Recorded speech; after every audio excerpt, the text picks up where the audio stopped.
సచివాలయ మహిళా ఉద్యోగిని అపహరించుకెళ్లిన ఘటన అల్లూరి జిల్లా దేవిపట్నం మండలం శరభవరంలో గురువారం చోటు చేసుకుంది. ఈ ఘటనపై పోలీసులు కథనం ప్రకారం శరభవరంలో వెల్ఫేర్ అసిస్టెంట్ గా పనిచేస్తున్న సోయం శ్రీసౌమ్య ఉదయం 10:30 రోజు మాదిరిగా విధులకు హాజరయ్యారు.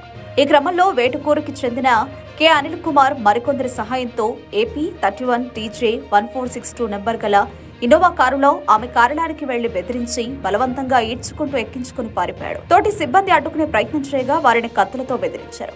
వెంటనే వారు పోలీసులకు సమాచారం అందించగా పోలీసులు 4 బృందాలతో నిందితుల కోసం గాలింపు చర్యలు చేపట్టారు. కాగా నిందితుడు 4 రోజులుగా సచివాలయ పరిసరాల్లో రెక్కి నిర్వహించినట్టు స్థానికులు చెబుతున్నారు. మళ్లీ ఇప్పుడు నిందితుడు పట్టపగలే అందరి ముందు కిడ్నాప్ చేయడం కలకలం రేపుతోంది.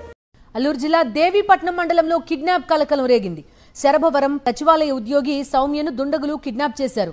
ఇంజనీరింగ్ అసిస్టెంట్ గా విధులు నిర్వర్తిస్తున్న సౌమ్యను కత్తులతో బెదిరించి కారులో ఎక్కించుకుని పరారయ్యారు.